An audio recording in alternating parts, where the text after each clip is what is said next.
Assalamualaikum warahmatullahi wabarakatuh.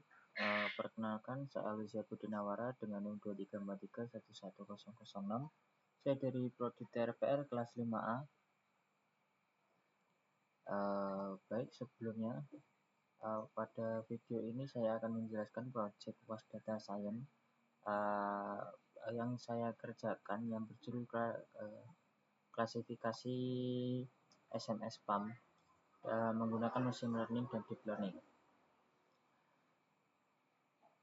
Oke, untuk yang pertama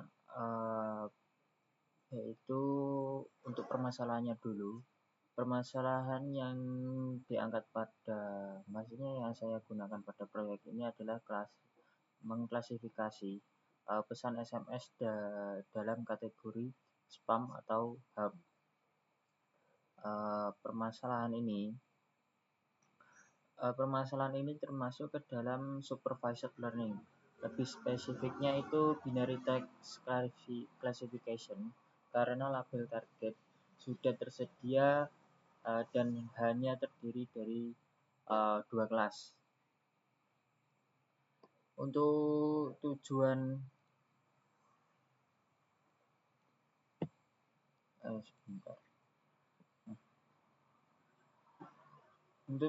utamanya itu adalah untuk membangun model yang mampu mendeteksi spam secara otomatis dengan akurasi yang baik dan mempunyai minimum kesalahan. Baik, untuk dataset yang digunakan itu adalah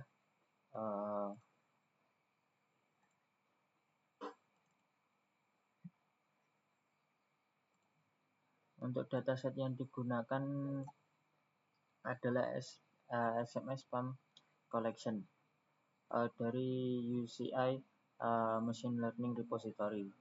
Dataset ini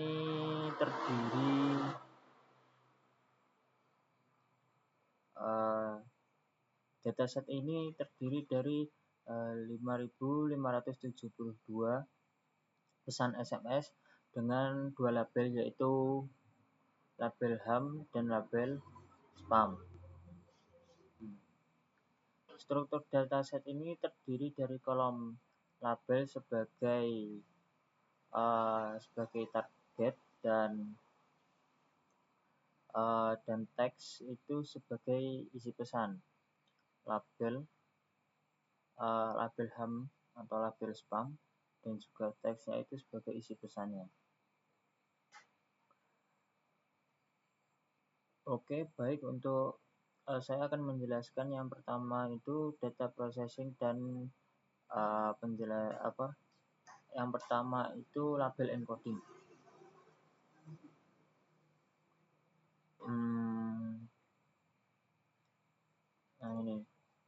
Langkah pertama adalah mengubah teks menjadi numerik agar dapat diproses oleh model.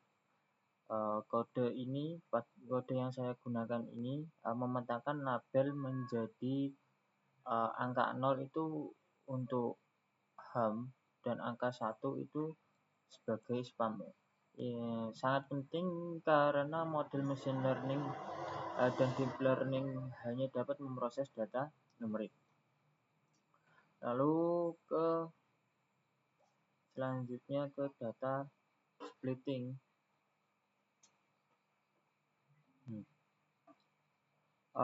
Dataset yang saya gunakan ini saya bagi menjadi 80%. Ini 80% data training dan 20% data testing. Parameternya ini Stravi sama dengan Y. Digunakan agar proporsi kelas spam dan HAM itu tetap seimbang di data train dan test. Ini sangat penting karena dataset bersifat imbalance pada bagian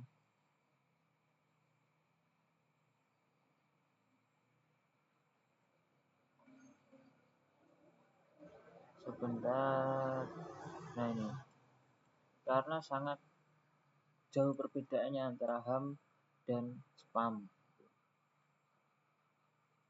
Lalu untuk text processing untuk deep learning-nya itu model deep learning test tidak dapat langsung digunakan sehingga perlu menggunakan tokenization dan padding. Tokenization ini mengubah kata menjadi angka, sedangkan padding itu menyamakan panjang setiap input agar dapat diproses secara LSTM.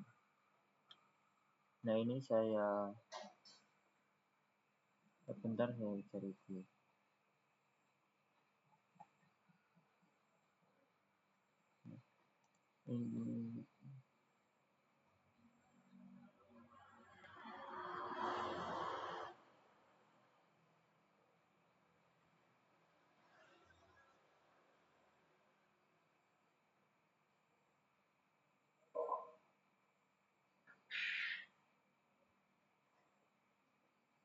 Nah, ini untuk preprocessing untuk deep learning yang tadi saya jelaskan. Lalu untuk modelnya itu, model yang pertama yaitu baseline model. Model baseline ini digunakan sebagai pengembangan awal, pembanding awal. Biasanya model baseline ini dipilih yang sederhana dan cepat seperti naive Bayes dan logic regression. Ini yang saya gunakan. Naive Bayes, TF-IDF, TF-IDF,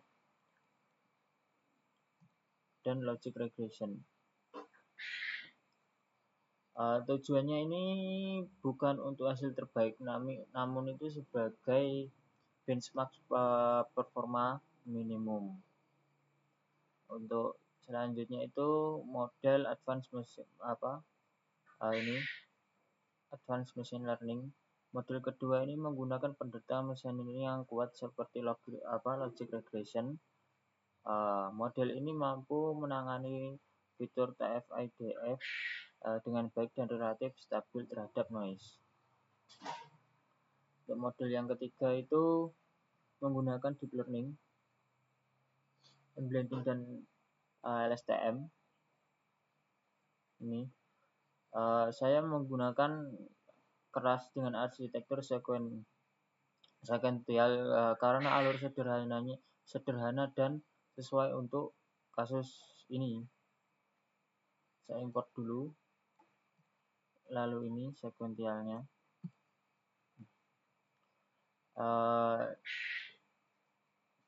Embedding layer ini digunakan untuk mengubah indeks data menjadi vektor berdimensi 128. Nah, LSTM dipilih karena mampu memahami urutan kata dalam teks. Dropout sebesar 0,5 digunakan untuk mencegah overfitting. Lalu dense layer dengan sigmoid activation digunakan karena ini adalah binary classification. Lalu untuk ini saya menggunakan compile modelnya ini. Untuk optimizer Adam ini dipilih karena adaptif dan umum banyak digunakan. Untuk loss function-nya ini binary cross entropy sesuai untuk klasifikasi dua kelas, yaitu kelas label dan teksnya. Lalu untuk metrik akurasinya itu digunakan untuk melihat performa dasar model.